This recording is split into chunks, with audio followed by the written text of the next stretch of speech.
अभी योग ने बताया, मेरी पुस्तक दिखाई, ये एक प्रति मैं योग के लिए लेके आया था। अब मुझे मालूम नहीं था कि इतने लोग हैं और प्रतियां भी मेरे पास नहीं हैं, क्योंकि वहाँ पे भी उन्होंने प्रतियां काफ़ी मंगवाई थी जिन्होंने ये सेमिनार ऑर्गेनाइज किया था, और काफ़ी जो डिग्नेटरीज आए थे उनको सबको दिया उन्होंने। ये पुस्तक है अभिनय, अभिनेता और अध्यात्म। और जैसा कि योग ने अभी बताया सिक्स सेंस के बारे में, वैसा इस पुस्तक में बिल्कुल कुछ भी नहीं है। वैसा इस पुस्तक में बिल्कुल नहीं है। 5 इंद्रियों के बारे में है, 5 ज्ञानेंद्रियों के बारे में है, लेकिन हमें लगता है कि हमारी 5 इंद्रियां हम देख रही हैं। हमारे पास आंखें हैं जो आंखें देख रही हैं, कान हैं, कान सुन रहे हैं, नाक सूंघ रही है, जीभ स्वाद ले रहा है, त्वचा स्पर्श महसूस कर रहा है। ऐसा हमें लगता है, लेकिन ऐसा कुछ भी नहीं है। अगर आंखें सचमुच देख रही होती तो आदमी जब मर जाता है तब भी आंखें होती हैं। क्यों नहीं मरा हुआ वो शरीर देख पाता है? क्यों नहीं? उसको आवाज दे तो क्या वो सुन पाएगा? कान तो तब भी है उनके पास, वो कान सुनती नहीं। यानी कि आंख नहीं देखता, ये आंख एक उपकरण है, एक इंस्ट्रूमेंट है। ये कान भी एक उपकरण है, ये नाक भी उपकरण है, जीभ भी उपकरण है, ये त्वचा भी उपकरण है। ये 5 ज्ञानेंद्रियां हैं। ये कहा गया कि ज्ञान की इंद्रियां हैं, लेकिन ज्ञान कैसे प्राप्त हो रहा है? क्या इनके द्वारा? नहीं, क्योंकि करण ये नहीं है, ये उपकरण है। कर्ता कर्म करण, करने वाला अंदर है।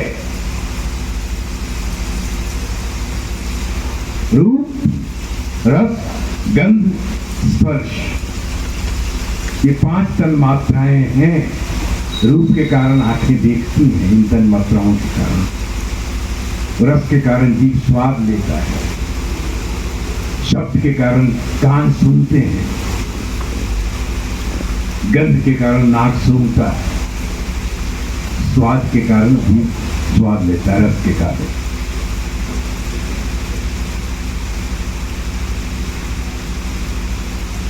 ये जो 5 ज्ञानेंद्रियां, 5 कर्मेंद्रियां और 5 तन्मात्राएं जो इनसे काम करवाते हैं, कि करने वाला अंदर है, करने वाला बाहर नहीं है। बाहर से दिख रहा है कि हाँ हाथ है, पैर है, ये है, ये कर्मेंद्रियां हैं और ये ज्ञानेंद्रियां हैं, लेकिन वैसा कुछ भी नहीं है।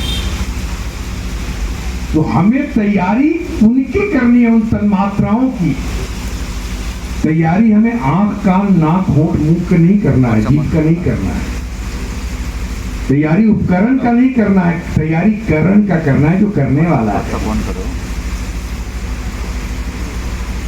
इस तरह की बातें इस पुस्तक में है, जो अभिनय, अभिनेता और अध्यात्म, जो हमने ये पुस्तक जो तैयार की है, ये मेरा अपना शोध है, अपना प्रयोग है, अपना अध्ययन है।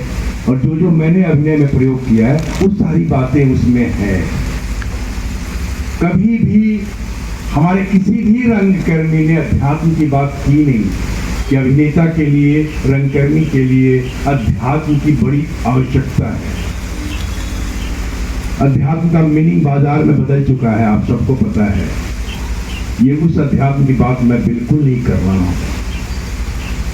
अध्यात्म का मतलब स्वयं को जानना।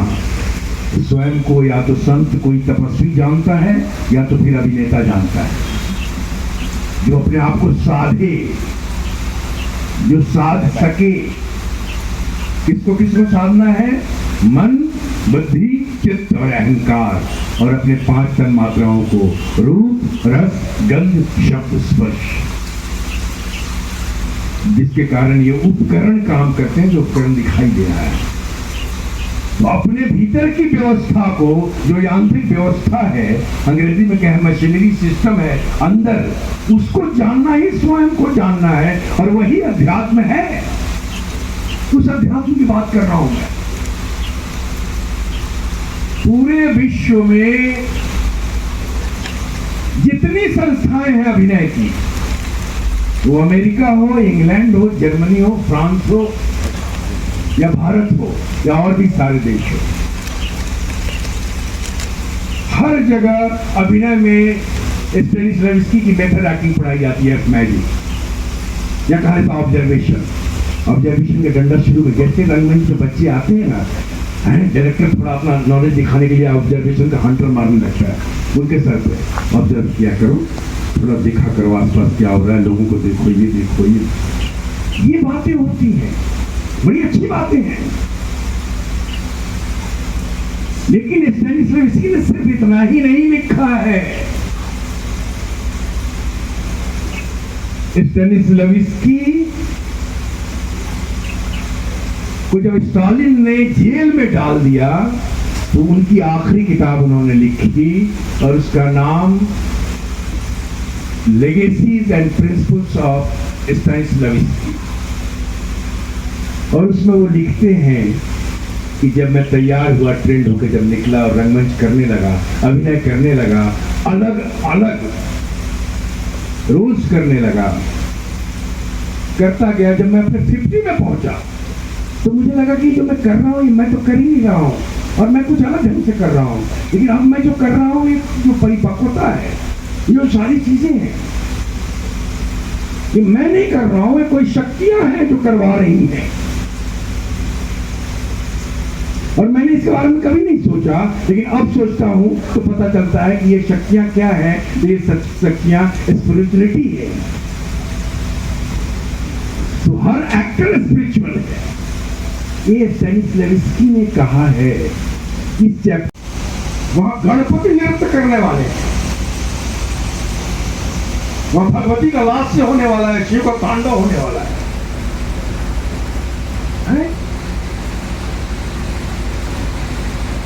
अभी पंचम वेद का पाठ होगा वहां, तो हम लोग पहले झाड़ू लगाते थे, उसके कुर्सियां लगाते थे सीनियर्स के लिए, जो भी आए, जो भी आए। फिर रिहर्सल की जो भी सेट्स की मार्किंग होती थी वहां पे चेयर लगाते थे कि रिहर्सल का ये मोटा मोटी ये डिजाइन है। फिर रिहर्सल शुरू होता था, आके थे सारे एक्टर, सबका चाय सर्व करना, नाश्ता सर्व करना, ये करना, ये बैक स्टेज का काम है। मैं ऑन स्टेज प्रोडक्ट नहीं हूं, मैं बैक स्टेज प्रोडक्ट हूं, ये बता दूं आप लोगों को। और बैक स्टेज को लेके एक बार मेरा A.K. हंगल साहब से रोल को लेके बहुत डिस्कशन हो गया था। A.K. हंगल साहब को जानते हैं आप लोग, बहुत ही सीनियर एक्टर रहे हैं, अब नहीं है, पड़ोस सिधार गए। तो एक बार एक प्ले हो रहा था, प्ले का नाम था राज दर्शन, इप्टा की बात बता रहा हूँ, इप्टा मुंबई की। प्ले के डायरेक्टर थे वामन केंद्रे, उनका नाम सुना आप लोगों ने? वामन केंद्रे कुछ दिन पहले नेशनल ड्रामा के डायरेक्टर भी रह चुके हैं और बहुत ही प्रतिष्ठित मराठी थिएटर के निर्देशक हैं, बहुत बढ़िया थिएटर करते हैं। तो शुरू में आए थे स्कूल से पास होके, तो राज दर्शन प्ले का डायरेक्ट कर रहे थे। तो प्ले की शुरुआत में 10-15-20 दिन रीडिंग होती है अलग अलग एक्टर्स से कि कौन किस कैरेक्टर में सूट हो रहा है, इसको ये कौन, और डायरेक्टर मार्किंग कर लेता है। और एक दिन आता है फाइनल डे के, आज कास्टिंग अनाउंस होगा, कास्टिंग अनाउंस मुझसे भी रीडिंग करवाया गया, मेरा नाम ही नहीं आया।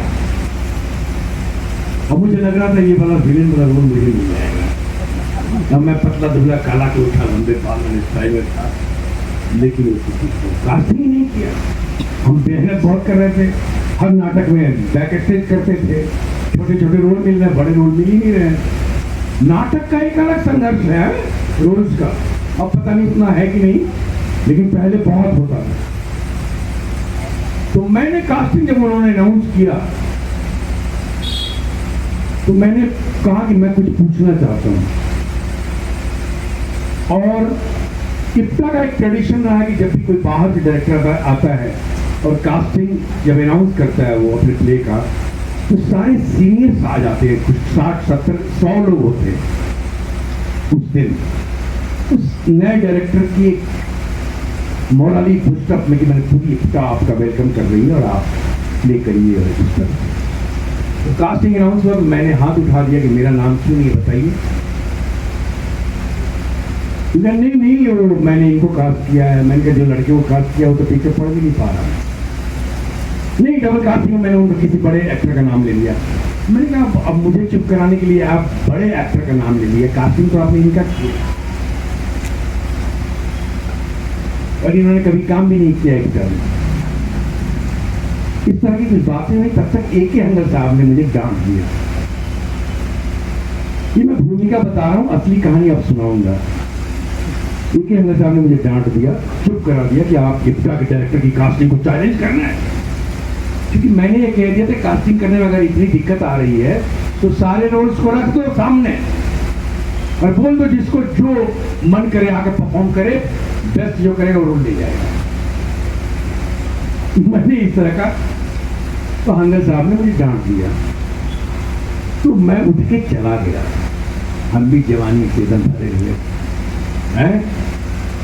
22-23 साल का लड़का कैसा होता है, 14 है? हम भी निकल गए जो खरोश में। हम गए ही नहीं, से चल रही हम गए ही नहीं है? और हंगर साहब रोज आए पूछे कि वो कहाँ है, और रोज आके देखें। और हम लोग ओपन एयर थिएटर बांद्रा बाल गंधर्व नेशनल कॉलेज के सामने, जो आजकल बहुत बड़ा रंग मंदिर बन गया है, पहले ओपन होता था, गैलरी होता था ओपन एयर थिएटर, और वहाँ हम लोग ऐसे करते थे मंच पे। तो आते थे स्टेज के जरिए और ऐसे देखते थे। मैं लेता नहीं था। तो मुझे एक लड़का मिला कि हंगर साहब रोज आते हैं और आपको ढूंढते हैं, पूछते हैं कि कहाँ है, और चले जाते हैं इंतजार करते। हंगर साहब, मैं दौड़ा पड़ गया। हंगर साहब इतने सीए, वो अलग बात है कि डांट दिया, वो तो खैर बड़ों का आशीर्वाद है। डांटना मतलब बड़ों का आशीर्वाद। बड़े कभी भी याद रखिए, बड़े कभी भी डांटे मतलब समझ लीजिए कि उसमें आपका भला ही है। कभी भी उसको हृदय मत लगाइए मुझे डांट दिया, मुझे सबके सामने डांट दिया ना, वो आशीर्वाद है। बड़ों का डांटना याद रखिए, कभी भी उसको हृदय से मत लगाइएगा। बड़े अगर कुछ बोल दिए, कुछ सिखा रहे हैं, सिखाते हुए अगर कुछ बोल दिया उन्होंने या डांट दिया तो आप दिल से मत लगाइएगा। ये मैं बता रहा हूँ। मैं हंगर साहब में गया, हंगर साहब वैसे ही आया, देखा आइए आइए इधर आइए, बुलाया। मैं उनके पास गया, कहा कि भाई मुझे माफ कर दो, मुझसे कोई गलती हो गई हो। तो मैंने कहा अरे सर, मैं उनका पैर छू लिया, मैं ऐसा क्यों कह रहा हूँ।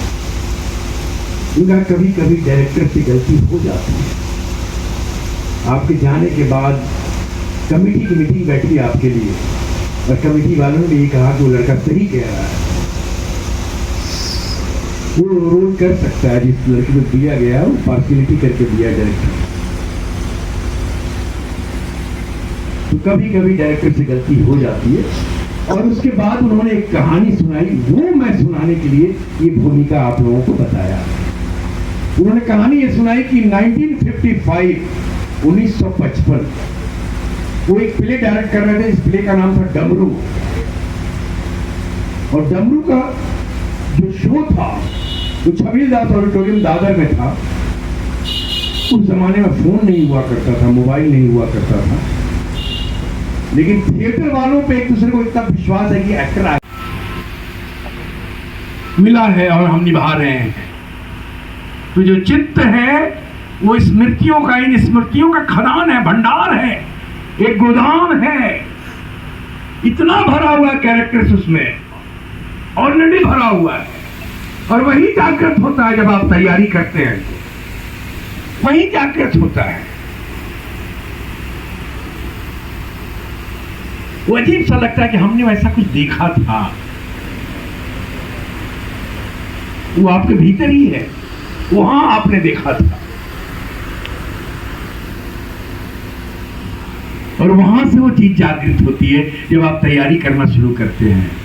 तो तैयारी हमारे अपने भीतर की जितनी सारी चीजें हैं, चाहे अंतःकरण चतुष्ट है, मन बुद्धि चित्त अहंकार, चाहे 5 तन्मात्राएं हैं। और बिलासपुर आने का मौका मिला, वहाँ एक सिनेमा का सेमिनार था, तो वहाँ मैं आया हुआ था।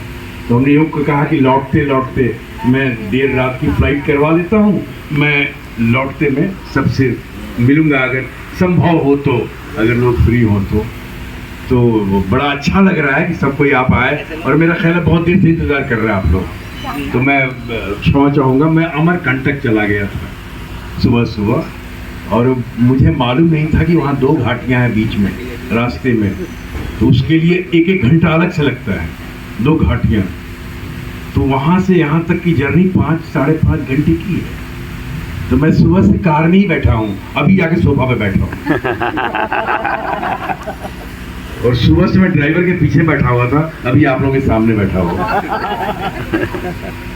है ना अद्भुत बात।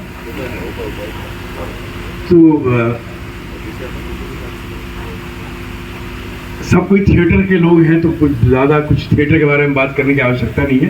जैसा कि या तो प्रेम में लिखी नहीं है, या प्रेम में असफल होने के बाद। हाँ, सारी चीज वही है।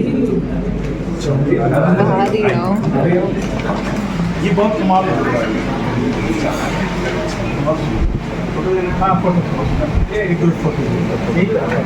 जल्दी फटाक